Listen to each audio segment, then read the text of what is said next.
اور یہ جو شعبان کا مہینہ ہے یہ رمضان المبارک کا مقدمہ ہے۔ یہ گویا کہ اللہ کی طرف سے ایک الرٹ کیا جا رہا ہے کہ بہت جلد اور ان قریب ایک مبارک مہینہ آنے والا ہے، لہذا اہل ایمان کی ذمہ داری ہے کہ وہ اپنے ذہن و دماغ اور اپنے وجود کو اس بابرکت اور مبارک مہینے سے استفادے کے لیے تیار کر لیں۔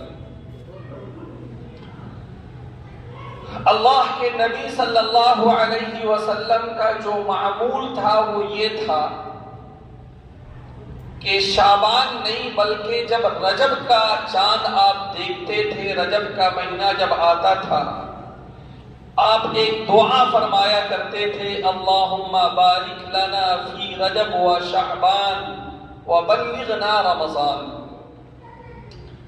کہ اے اللہ میری زندگی میں برکت عطا فرما، میں رجب کا مہینہ دیکھوں، میں شعبان کا مہینہ دیکھوں، یہاں تک کہ میں رمضان کی مبارک ساعتوں تک پہنچ جاؤں۔ شعبان کے مہینے میں اللہ کے نبی صلی اللہ علیہ وسلم کا جو معمول تھا اور آپ کی ازواج مطہرات اور خصوصی طور پر حضرت عائشہ رضی اللہ عنہا نے جو بیان فرمایا ہے، اس کا خلاصہ یہ ہے کہ شعبان کا مہینہ اللہ کے نبی صلی اللہ علیہ وسلم اس طرح گزارا کرتے تھے گویا کہ آپ اپنے آپ کو رمضان کے لیے تیار فرما رہے ہیں۔ حضرت عائشہ رضی اللہ عنہا نے ایک موقع پر فرمایا کہ رمضان کے بعد اگر سب سے زیادہ کسی مہینے میں اللہ کے نبی روزوں کا اہتمام فرمایا کرتے تھے تو وہ شعبان کا مہینہ تھا۔ یہ ایسا ہی ہے کہ جس طرح ایک طالب علم کسی امتحان میں بیٹھنے سے پہلے اس امتحان میں آنے والے سوالات کی اچھی طرح تیاری کرتا ہے، اسے بار بار حل کرتا ہے، اسے بار بار پڑھتا ہے، اس کی بار بار ریویژن کرتا ہے، اس کا بار بار اعادہ اور تکرار کرتا ہے، تاکہ ایسا نہ ہو کہ وہ جو مختصر مدت میں ہمارا امتحان ہونے والا ہے اس کا کوئی لمحہ میں ضائع کر دوں اور میرے نمبرات کم ہو جائیں۔ بہرحال یہ مبارک مہینہ آ گیا تو لہذا ہماری بھی ذمہ داری بنتی ہے کہ ہم بھی اپنی زندگی کا جو معمول ہے اس میں تبدیلی لائیں، اور اس طرح تبدیلی لائیں کہ رمضان کا مبارک مہینہ جب آئے تو ہم اس کے استقبال کے لیے بالکل تیار ہوں۔ میرے بزرگوں، جو حضرات یہاں پابندی سے جمعہ پڑھتے ہیں وہ یہ جان رہے ہیں کہ اسلام کے معاشرتی احکام ہی کا دوسرا نام ہے خاندانی نظام، اور اسی کو اگر آج کی اصطلاح میں ہم سمجھنا چاہیں تو مسلم پرسنل لا، اسلام کے وہ احکامات جن کا تعلق فیملی لائف سے ہے، خاندانی نظام سے ہے، یہ سب اسی کی اصطلاحیں ہیں۔ آج ملک میں جس طرح کے حالات ہیں سمجھنے والے سمجھ رہے ہیں کہ مسلمانوں کا جو ایک خاندانی اور معاشرتی نظام ہے ان کی اپنی جو ایک ترتیب ہے، نکاح کی اپنی ایک ترتیب، طلاق کی اپنی ایک ترتیب، بچوں کی پرورش کی اپنی ایک ترتیب، وراثت کی اپنی ایک ترتیب. اور اللہ کا شکر ہے کہ جس زمانے میں اس ہندوستان میں مسلمانوں کی حکومت تھی تو مسلمانوں کی حکومت تھی، لیکن جس زمانے میں انگریزوں نے یہاں پر حکومت کی اس زمانے میں بھی مسلمانوں کے خاندانی نظام کی حفاظت کی گئی. انہیں یہ حق دیا گیا کہ آپ اپنی ترتیب پر نکاح کر سکتے ہیں، طلاق کے معاملات ہو سکتے ہیں، وراثت کے معاملات ہو سکتے ہیں، بچوں کی پرورش کے معاملات ہو سکتے ہیں. انگریزوں کے دور میں بھی اس کی حفاظت کی گئی. اور جب ملک آزاد ہوا اور ہمارے ملک کا ایک کانسٹیٹیوشن اور سنویدھان اور قانون بنا، وہاں پر بھی اس بات کی اجازت دی گئی کہ اس ملک میں جو بھی اقلیتیں اور جو بھی مائنورٹیز ہیں ان کو اپنے اپنے پرسنل لا پر، ان کو اپنے اپنے خاندانی نظام پر، چاہے وہ جو بھی ہو، عمل کرنے کی اجازت ہے. اور اس کے تحت مسلمانوں کو بھی اسلام کے دائرے میں رہتے ہوئے اس کی اجازت تھی. لیکن اب دھیرے دھیرے ملک کا جو ماحول بن رہا ہے، آپ نے ایک لفظ سنا ہوگا، یکساں سول کوڈ. یہ کیا ہے؟ اس کی تفصیلات اس سے پہلے بھی میں نے عرض کی ہے، لیکن اگر مختصر لفظوں میں سمجھنا ہو تو وہ یہ ہے کہ کسی بھی دھرم اور مذہب اور کمیونٹی کے خاندانی نظام کو ختم کر دینا اور ایک کامن اور یکساں خاندانی نظام سب کے لیے ضروری قرار دینا. ظاہر سی بات ہے، ہندوستان جیسے ملک میں جہاں مختلف مذاہب، مختلف افکار، مختلف نظریات کے ماننے والے لوگ رہتے ہیں اور اپنے اپنے حساب سے عمل کرتے چلے آئے ہیں، اور اس کی وجہ سے کوئی بہت بڑا نقصان بھی لازم نہیں آ رہا ہے. ایسا نہیں ہے کہ یہ جو اقلیتیں اور مائنورٹیز ہیں وہ اپنے خاندانی نظام پر عمل کر رہی ہیں، اس کی وجہ سے ملک کی اکنومی ڈاؤن ہو رہی ہو، ملک کی بدنامی ہو رہی ہو، ملک کو نقصان ہو رہا ہو، ملک کی سرحد پر کوئی مسئلہ پیدا ہو جا رہا ہو. کوئی مسئلہ نہیں ہے، بلکہ یہ ایک طرح سے ملک کی ایک اچھی صفت تھی کہ ایک ایسا ملک بھی ہے جہاں پر مختلف مذاہب اور افکار کے ماننے والے لوگ رہتے ہیں اور اپنے اپنے حساب سے وہ اپنی زندگی گزارتے ہیں اور کسی کو کسی سے کوئی دقت نہیں ہے. یہ تو ایک خوبصورتی تھی، یونٹی ان ڈائیورسٹی. یہ ہمارے ملک کی خوبصورتی تھی. لیکن بہرحال کچھ لوگوں کو یہ خوبصورتی نہیں بھا رہی ہے اور وہ اس بات کی کوشش میں ہے کہ پورے ملک میں یکساں سول کوڈ نافذ کر دیا جائے، بلکہ کسی صوبے میں اس کا تجربہ بھی کر لیا گیا. بہرحال میں صرف یہ نقطہ عرض کرنا چاہتا ہوں کہ اسلام کا جو معاشرتی نظام ہے وہ کسی مولوی کا فتویٰ نہیں ہے، وہ کسی مذہبی اسکالر کی ریسرچ نہیں ہے. اسلام کا جو بھی معاشرتی نظام ہے وہ اللہ اور اس کے رسول کا حکم ہے، اور ایک مسلمان کے لیے سب کچھ گوارا ہے. لیکن اگر اس سے یہ کہا جائے کہ تم اللہ اور اس کے رسول کے حکم کو چھوڑو، کسی اور سسٹم کو اپناؤ، تو ایک مسلمان اور ایک مومن جس کے دل میں ذرہ برابر بھی ایمان ہے، میرا خیال ہے کہ وہ اس نظریے کو کبھی تسلیم نہیں کرے گا۔ بہرحال میں یہ عرض کر رہا ہوں کہ اسلام کے معاشرتی نظام کے تحت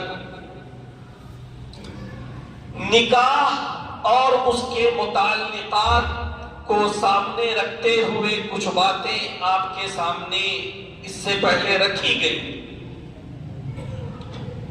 پچھلے جمعہ کو جس عنوان کو تفصیل سے رکھنے کی کوشش کی گئی وہ جہیز کا عنوان تھا۔ جو کچھ عرض کیا گیا اس کا خلاصہ یہی تھا کہ اگر اسلامی تعلیمات کے اعتبار سے غور کیا جائے تو شادی کے موقع پر لڑکی کے گھر والوں پر کوئی خرچ نہیں، لڑکی والوں پر کوئی مالی ذمہ داری نہیں۔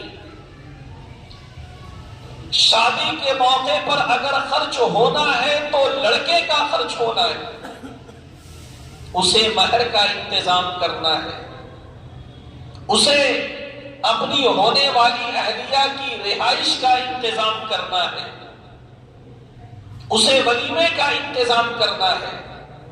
یہ مالی ذمہ داریاں یہ لڑکوں اور لڑکوں کے گھر والوں کے اوپر ہے۔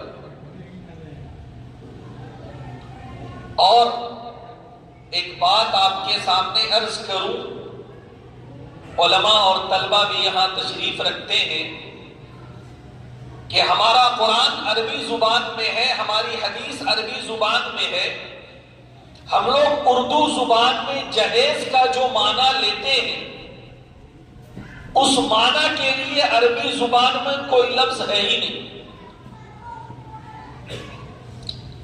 کیونکہ اسلام میں اسلام کی تعلیمات کے اعتبار سے اور عربوں کے یہاں ابھی بھی جہیز کا کوئی تصور ہی نہیں ہے۔ جب اس کا کوئی تصور نہیں ہے تو اس کے لیے الفاظ ڈھالنے کی بھی کوئی ضرورت نہیں۔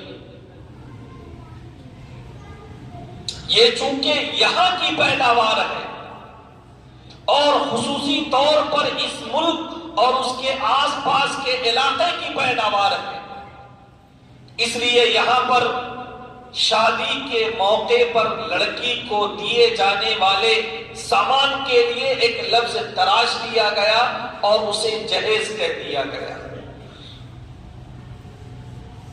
عربی زبان میں اس لفظ کا یہ معنی بالکل نہیں۔ ہاں یہ لفظ یہ ہے جہزہم بجہازہم، اس طرح کے الفاظ قرآن پاک میں آئے ہیں لیکن وہ دوسرے معنی میں ہیں۔ عربی زبان میں جہز یجہز تجہیزن کا معنی ہوتا ہے کسی چیز کی تیاری۔ آپ نے سنا ہوگا تجہیز و تکفین، آپ نے یہ لفظ سنا ہوگا تجہیز و تکفین، مردے کو دفنانے کے لیے جو انتظامات اور تیاریاں کی جاتی ہے، عربی زبان میں یہ لفظ وہاں پہ استعمال ہوتا ہے۔ گویا کہ یہ اس بات کی طرف بھی اشارہ ہے کہ اگر کہیں پر جہیز کو جہیز کے معنی میں استعمال کیا جا رہا ہے اور کسی معاشرے میں جہیز کا چلن ہے تو وہ معاشرہ اپنی خودکشی کا انتظام کر رہا ہے، وہ معاشرہ اپنی موت کا انتظام کر رہا ہے، اس لیے کہ اس جہیز میں نامعلوم کتنی معصوم بچیوں کو مرنے پر مجبور کر دیا، اس لیے کہ اس جہیز نے نامعلوم کتنے مجبور باپ کو ذلت کا سامان اٹھانے پر مجبور کر دیا۔ ایک مجبور باپ جب اس کے گھر میں بیٹی کی شادی کے معاملات ہوتے ہیں وہ گھر والوں سے، آس پاس پڑوس سے یہ کہہ کر جاتا ہے کہ وہ دور میں ہمارے کچھ رشتہ دار ہیں، بہت دن ہو گئے، تھوڑا ان سے مل کر آتے ہیں۔ گھر والوں کے سامنے اور آس پاس پڑوس کے سامنے اس نے یہ بہانہ بنایا، لیکن حقیقت یہ ہوتی ہے کہ وہ کسی دوسرے علاقے میں جا کر، جہاں پہ اس کے جاننے والے نہ ہو، جہاں پہ اس کے رشتہ دار نہ ہو، جہاں پہ اس کے تعلق والے نہ ہو، وہ اپنی عزت کا سودا کرتا ہے، لوگوں کے سامنے ہاتھ پھیلاتا ہے کہ میری بیٹی ہے، اس کا ہاتھ پیلا کرنا ہے، میرے ہاتھ میں کوئی انتظام نہیں ہے، میری مدد کرو۔ ایسے مناظر ہم لوگوں نے ہمیشہ دیکھے۔ میرے بزرگوں، سچی بات یہ ہے کہ ہونا تو یہ چاہیے کہ ہم جن کے پاس پڑوس میں رہتے ہیں وہ ہمارا اثر قبول کرتے، لیکن ہو یہ گیا کہ ہم نے اس کا اثر قبول کر لیا۔ لیکن یہ بات بھی ہے کہ جہاں پر لوگ اپنی پہچان کے ساتھ ہیں، یا جو خاندان اپنی پہچان کے ساتھ ہے، یا جس نے یہ طے کر لیا کہ ہمیں شادی جو کرنی ہے وہ اسلام کی تعلیم کے مطابق کرنی ہے، ان کے یہاں شادی کا عمل ہوا اور وہ آس پاس پڑوس کے غیر مسلم لوگوں کی ہدایت کا ذریعہ بنا۔ ایک بہت بڑے عالم دین، انہوں نے ایک واقعہ بیان کیا اسی ہندوستان کا۔ کہا کہ ایک گھرانے میں شادی تھی، اتفاق یہ تھا کہ وہاں پر مسلمانوں کی آبادی کم تھی، غیروں کی آبادی زیادہ تھی۔ ہوتا ہے کبھی کبھار اس طرح کے حالات ہوتے ہیں، کوارٹر میں رہنے والے لوگ، تجارتی غرض سے رہنے والے لوگ، ہر طرح کی آبادی ہوتی ہے۔ اس مسلم گھرانے نے یہ فیصلہ کیا کہ اسلام کی تعلیمات کے حساب سے بیٹی کو رخصت کرنا ہے۔ لڑکے والے آئے، 8-10 لوگ آئے، عصر سے پہلے آئے، عصر کے بعد نکاح ہوا، مغرب کے بعد جو ہے لڑکی کو رخصت کر کے وہ لے گئے۔ پڑوسی ہونے کے ناطے چونکہ ایک بچی رخصت ہو رہی ہے، آس پاس پڑوس کی مسلم غیر مسلم خواتین کو دعوت دی گئی کہ بھائی آج فلاں کی رخصتی ہے، فلاں وقت آپ لوگ آئیے۔ آس پاس پڑوس کے لوگ بھی گھر میں جمع تھے۔ جب لڑکی رخصت ہو گئی، لوگ اپنے اپنے گھر کو جانے لگے، 2 لڑکیاں ٹھہر گئی۔ گھر والوں کو بڑا تعجب ہوا کہ بھائی سارے مہمان چلے گئے، کیا بات ہے، یہ 2 بچیاں ابھی تک نہیں گئی۔ پوچھا کہ بیٹا سب خیریت ہے؟ کہا کہ ہاں آنٹی، ہمیں آپ سے ایک سوال کرنا ہے، اور وہ یہ ہے کہ آپ نے اپنی بچی کو رخصت کیا، ہم نے تو نہیں دیکھا کہ آپ نے اس کے ساتھ کوئی اٹیچی یا کوئی بکسا جس میں اس کا سامان ہو وہ دیا، آپ نے لڑکی کو یوں ہی رخصت کر دیا۔ کیا آپ نے سارا سامان پہلے ہی ٹرک میں بند کر کے بھجوا دیا تھا کیا؟ وہ مسلم گھرانہ، وہ مسلم خاندان، اس نے جواب دیا کہ نہیں، ہمارے دین کی تعلیم یہ نہیں ہے کہ نکاح کے موقع پر یہ جہیز کے معاملات کیے جائیں۔ کوئی جہیز ہم نے اس سے پہلے نہیں بھیجا ہے اور نہ ابھی کچھ بھیجا گیا، بس سادگی سے لڑکے والے آئے اور نکاح کر کے وہ چلے گئے۔ ان دونوں لڑکیوں نے اس وقت جو جواب دیا، برہمن لڑکی، اس نے کہا روتے ہوئے کہ کاش کہ ہماری بھی پیدائش ایسی ہی مسلم گھرانے میں ہوتی، کیونکہ ہم نے دیکھا ہے اپنے خاندانوں میں کہ ایک بیٹی کا جب رشتہ کرنا ہوتا ہے تو ایک باپ کو کتنی ذلت اٹھانی پڑتی ہے، ایک بھائی کو کتنی ذلت اٹھانی پڑتی ہے. 10 مرتبہ لڑکے والے آ رہے ہیں، ان کے لیے کھانے پینے کا انتظام ہو رہا ہے، سارے تماشے ہو رہے ہیں، بعد میں جا کر یہ ہو رہا ہے کہ صاحب لڑکی پسند نہیں. بہت تگ و دو کے بعد 10-20 مرتبہ جو ہے ریجیکشن کے بعد اگر لڑکی کہیں پر سمجھ میں آتی ہے تو اس کے بعد پھر تماشے شروع ہوتے ہیں. ہماری یہ ڈیمانڈ، ہماری یہ ڈیمانڈ، ہماری یہ ڈیمانڈ. کہا کہ ان ڈیمانڈ کو پورا کرتے کرتے ہمارے باپ بھائی بک جاتے. تو میرے بزرگوں، سچی بات یہ ہے کہ ہونا تو یہ چاہیے کہ پورے مسلم معاشرے میں اس کا چلن ہوتا. کوئی ایک خاندان، کوئی ایک فرد، کوئی ایک علاقہ نہیں، بلکہ مسلمان جہاں بھی ہوتے اسی انداز سے وہ اپنے یہاں کے شادی بیاہ کے معاملات طے کرتے. تو ہمارا یہ معاملہ، ہمارے گھر میں نکاح کا ہونا، ہمارے گھر میں شادی بیاہ کا ہونا، یہ بھی غیروں کو اسلام سے قریب کرنے کا ذریعہ بنتا. لیکن ہمارا ماننا ہے کہ صاحب نہیں، اس کمپٹیشن میں ہم کیوں پیچھے رہے؟ جو وہ کرتے ہیں وہ ہم کریں گے، بلکہ اس سے بڑھ کر کریں گے. تو میرے بزرگوں، ان سب معاملات میں ہمیں اب بہت سنجیدگی سے غور کرنے کی ضرورت ہے. شادی کے موقع پر لڑکی کے گھر والوں کے اوپر کوئی ذمہ داری نہیں. یہ جملہ رٹ لیا جائے.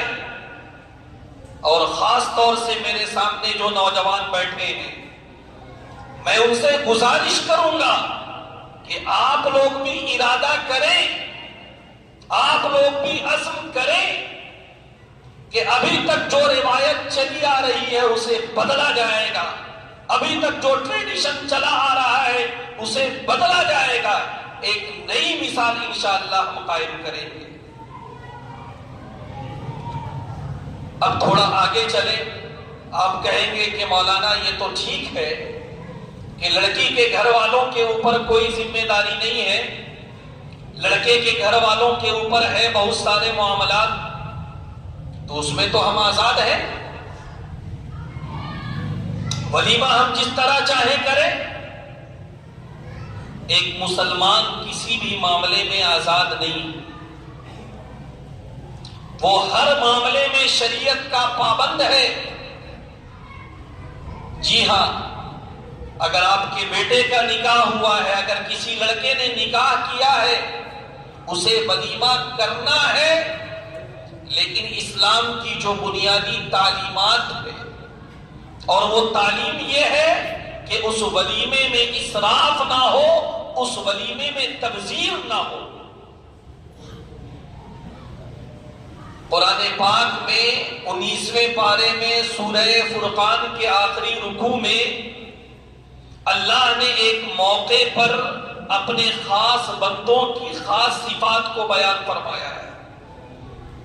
آپ اس کو کبھی پڑھیں، اس کا ترجمہ پڑھیں. وعباد الرحمن، اللہ نے گویا کہ اس رکوع کی ہیڈنگ قائم کی کہ رحمان کے بندے، رحمان کے بندوں میں کیا صفات ہوتی ہیں. 10-15 آیت ہے وہاں پر، اس میں اللہ نے رحمان کے بندوں کی صفات کو بیان فرمایا.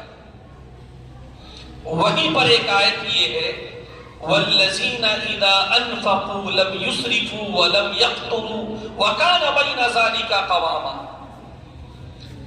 اللہ کے جو خاص بندے ہوتے ہیں وہ خرچ کرتے ہیں، خرچ کرنے کے جو بھی مواقع ہیں اس میں وہ خرچ کرتے ہیں، لیکن خرچ کرنے میں نہ تو وہ اسراف کرتے ہیں، نہ تو وہ بخل سے کام لیتے ہیں، بلکہ میانہ روی اور درمیانی راہ اختیار کرتے ہیں.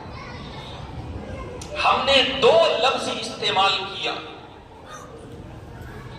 ایک لفظ ہے اسراف اور ایک لفظ ہے تبذیر. شریعت میں اسراف بھی منع ہے، اور شریعت میں تبذیر بھی منع ہے، بلکہ تبذیر کرنے والوں کو شیطان کا بھائی کہا گیا۔ ان المبذرین کانوا اخوان الشیاطین، کہ یہ جو مبذرین ہیں وہ شیطان کے بھائی ہیں۔ اب اسراف کا معنی سن لیں اور تبذیر کا معنی سن لیں۔ بہت ساری باتیں اس میں کی گئی ہے، لیکن موٹی موٹی بات یاد رکھیں تو وہ انشاءاللہ عمل کے اعتبار سے آسان ہوگا۔ علماء نے کہا ہے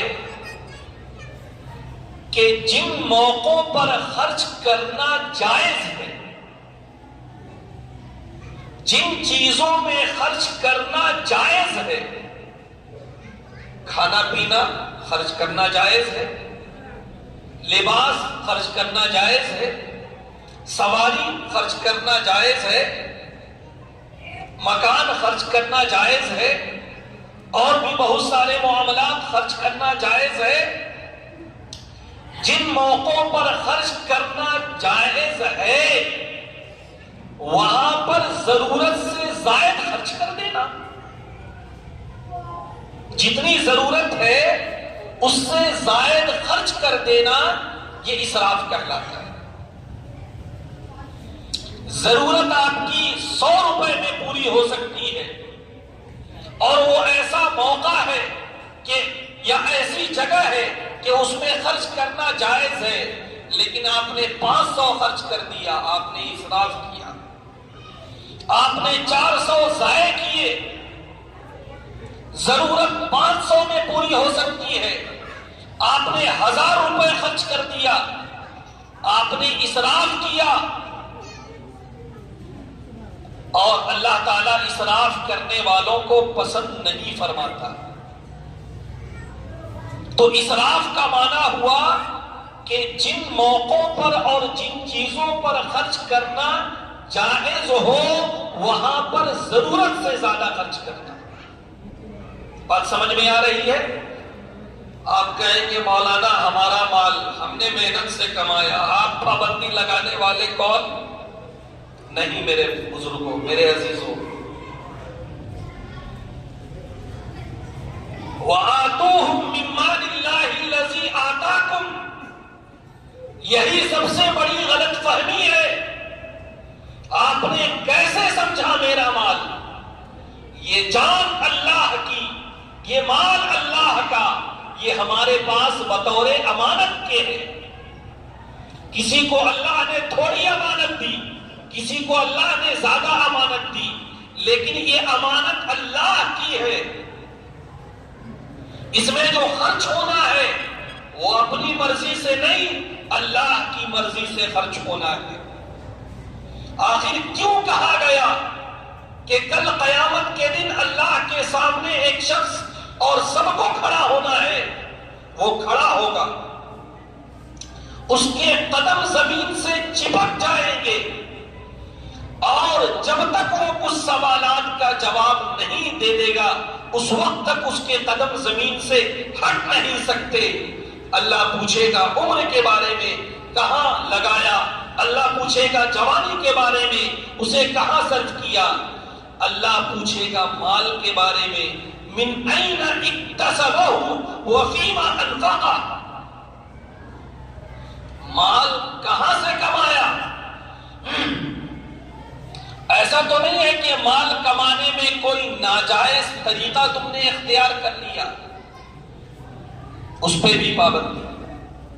جو جائز طریقے ہیں انہی کے ذریعے سے مال کمانا ہے، اور ٹھیک ہے محنت کر کے حلال ذریعے سے تم نے مال کما لیا، ایسا نہیں ہے کہ آزاد ہو گئے، نہیں، خرچ کرنے کے معاملے میں بھی پابند اللہ اور اس کے رسول کے حکم کا، اسے خرچ اسی طرح کرنا ہے جس طرح اللہ اور اس کے رسول کی چاہت۔ تو میں یہ عرض کر رہا تھا کہ مال خرچ کرنے کے معاملے میں اسراف بھی پسندیدہ نہیں، اسراف کرنا بھی گناہ کی بات، اور تبذیر بھی گناہ کی بات۔ تبذیر کیا ہے؟ ناجائز چیزوں میں خرچ کرنا، یہ تبذیر ہے۔ جائز اور حلال چیزوں میں ضرورت سے زیادہ خرچ کرنا اسراف، اور ناجائز چیزوں میں خرچ کرنا تبذیر۔ یاد رہے گا؟ جی یاد رکھیے۔ آپ لوگوں کو سنانے کے لیے میں بھی محنت کر کے آتا ہوں۔ کبھی کبھی اب ایسا کر لیا جائے گا، آپ لوگوں کی اجازت ہو، بیان کے بجائے ٹیسٹ ہوگا۔ سال بھر جو بیانات ہوئے، کس کو کتنی بات یاد ہے؟ جس کو زیادہ بات یاد رہے گی، سیکریٹری صاحب سے گزارش ہوگی کہ اس کو انعام دیا جائے۔ خیر، تو میں عرض کر رہا ہوں کہ تبذیر، ناجائز چیزوں میں خرچ کرنا، یہ تبذیر ہے۔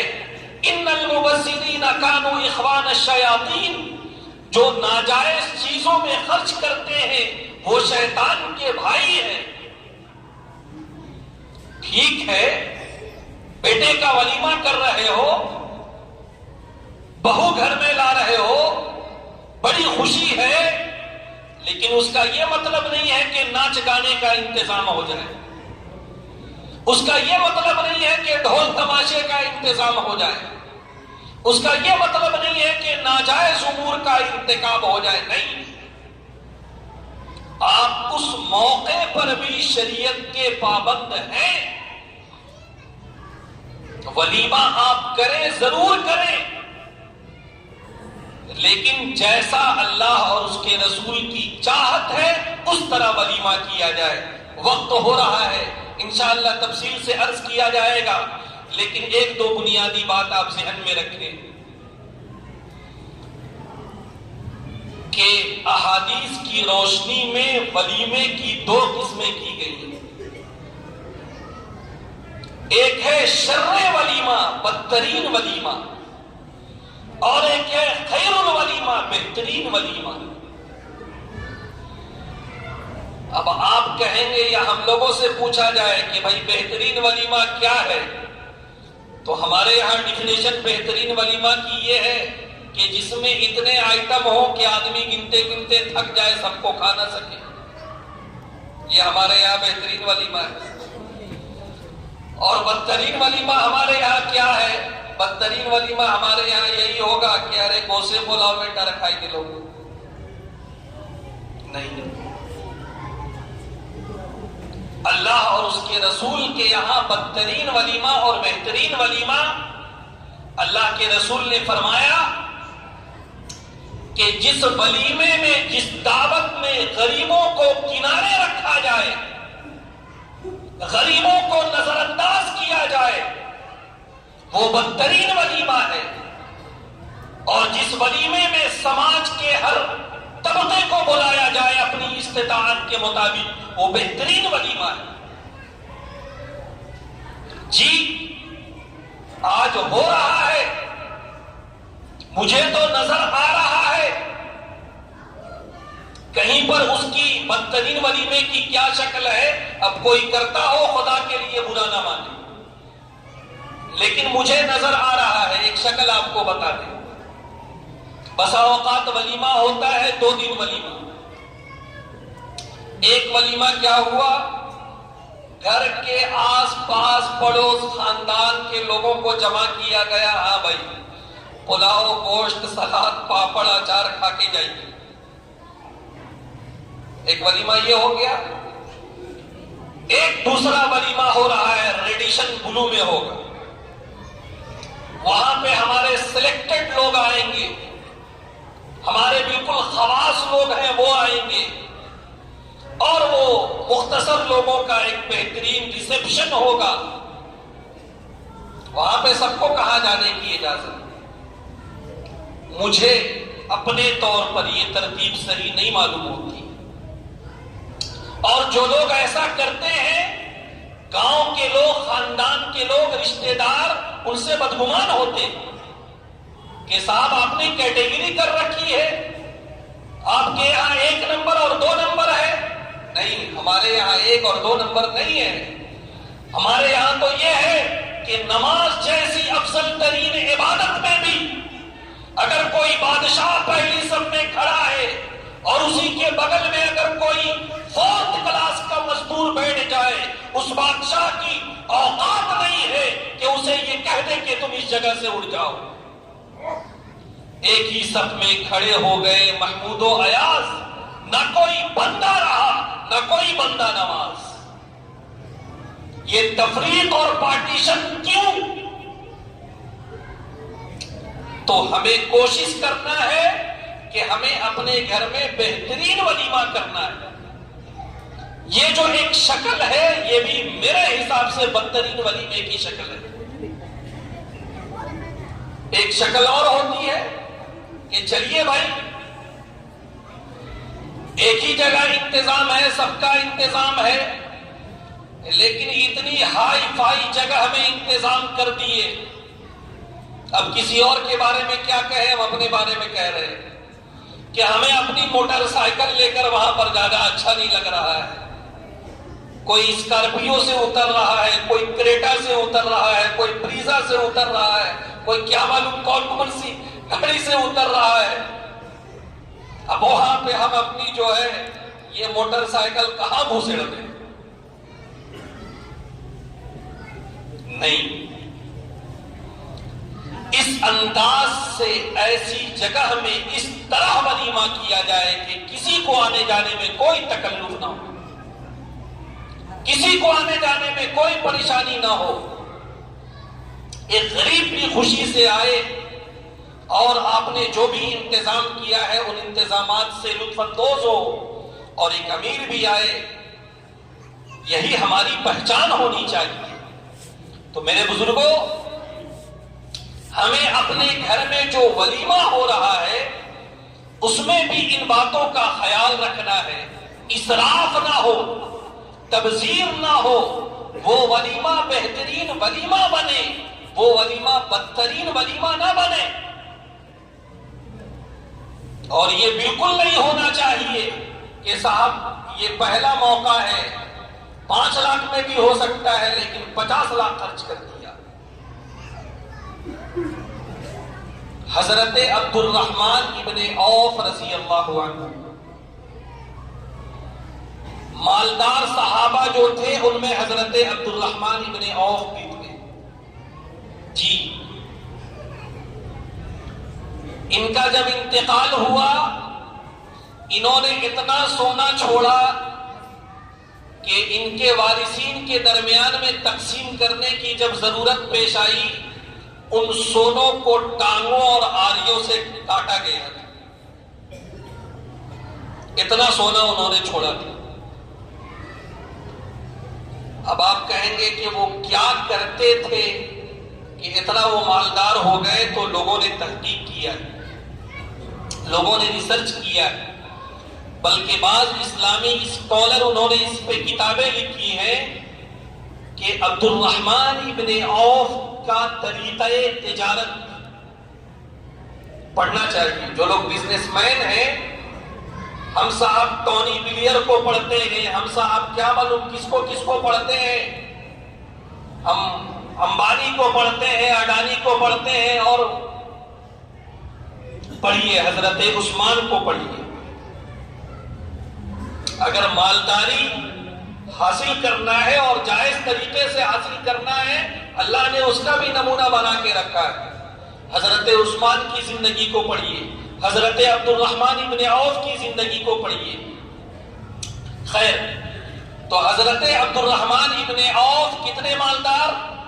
اتنے مالدار کہ اتنا سونا چھوڑا کہ اسے ریتی اور ٹانگوں سے کاٹا گیا، تب جو ہے ان کے بچوں کے درمیان میں وہ مال تقسیم ہوا۔ حضرت عبد الرحمن ابن عوف نے شادی کی، اللہ کے رسول کو پتہ بھی نہیں تھا۔ پچھلے جمعہ کو بھی میں نے عرض کیا کہ یہ بھی ایک بہت بڑا مسئلہ ہے۔ بیچارہ کوئی آدمی اگر سادگی کے ساتھ کرنا چاہے، بعد میں لوگ اتنا ٹوکتے ہیں ہمیں بھول گئے، یہ کیا وہ کیا، بہرحال۔ تو عبد الرحمن بن عوف نے شادی کی، حضور کو پتہ نہیں تھا، بعد میں ملاقات ہوئی، خوشبو وغیرہ کے آثار بدن پر تھے، خاص طور سے وہ خوشبو جو شادی کے موقع پر لگائے جاتے ہیں۔ اللہ کے رسول نے فرمایا عبد الرحمن تم نے شادی کر لی؟ کہا کہ ہاں اللہ کے رسول ہم نے شادی کر لی۔ عبد الرحمن بن عوف کو اللہ کے رسول فرما رہے ہیں، اللہ کے رسول نے یہ جو جملہ فرمایا اس میں بڑی تفصیل سے بحث کی گئی ہے، کبھی انشاءاللہ عرض کروں گا، لیکن میں وہ جملہ عرض کر رہا ہوں اور اس کا ترجمہ بتا رہا ہوں، آپ ہی فیصلہ کریں۔ عبد الرحمن ابن عوف رضی اللہ عنہ کو مخاطب کر کے اللہ کے رسول نے فرمایا، عبد الرحمن اولم ولو بشات، عبد الرحمن ولیمہ کر لینا، چاہے ایک ہی بکری یا خصی ذبح کرو، ولیمہ کر لینا۔ کیا بات سمجھ میں آئی؟ یہ بات سمجھ میں آئی کہ ولیمہ کرنا ہے، لیکن اس کے لیے وہ اہتمام، وہ لام جھام کہ صاحب جب تک 50 بکرے نہیں کٹیں گے اور ذبح نہیں ہوں گے تب تک ولیمہ نہیں ہوگا، یہ تصور نہ تو اللہ کے رسول کے یہاں ہے نہ صحابہ کے یہاں ہے۔ اتنے بڑے مالدار صحابہ کو اللہ کے رسول نے فرمایا ایک آدھ جانور ذبح کرو اور کھلا پلا دو۔ ایک عالم دین انہوں نے اپنے بارے میں فرمایا کہ میں نے ولیمہ کیا، نکاح ہو گیا، رخصتی ہو گئی، پہلے سے کسی کو کوئی دعوت نہیں، کھانا ہم نے بنوا دیا، ظہر کی نماز میں مسجد میں گئے، امام صاحب سے کہا کہ امام صاحب اعلان کر دیجئے کہ جو بھی مسجد میں ہے سب لوگوں کو میرے یہاں دعوت ہے، میرا ولیمہ ہے۔ ہو گیا ولیمہ۔ بعد میں ان کے ملنے والوں نے کہا کہ مفتی صاحب اکیلے ولیمہ آپ نے کر لیا، اب مفتی سے کون سکے؟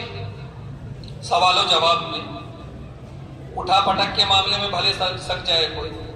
12 تو انہوں نے کہا کہ بھائی فلاں دن ظہر کی نماز تم نے کہاں پڑھی تھی؟ کہا کہ حضرت وہ فلاں جگہ ضرورت تھی وہاں پڑھی۔ کہا کہ دیکھو فلاں دن ظہر کی نماز جس نے فلاں مسجد میں پڑھی وہاں میں نے دعوت کر دی تھی، اب تم جو ہے نہیں تھے، وہ تمہاری قسمت۔ تو بڑی سادگی کے ساتھ ان سب مراحل سے گزرنا ہے، لیکن ہم نے ان سب مراحل کو بہت مشکل بنا دیا، اور جو مشکل ہم نے بنایا ہے اس کا نتیجہ ہے کہ بہت ساری پریشانیوں میں ہم گر رہے ہیں۔ اللہ سے ہمیں دعا کرنا ہے کہ ہم پوری زندگی اسلام کی تعلیمات کے مطابق گزارنے والے ہوں۔ اگر یہ ہوگا انشاءاللہ دنیا کی زندگی بھی پرسکون ہوگی، آخرت کی زندگی بھی پرسکون ہوگی۔ اللہ سے دعا کریں جو باتیں عرض کی گئی اللہ ہم سب کو عمل کی توفیق سے نوازے، آمین۔ وآخر دعوانا ان الحمدللہ۔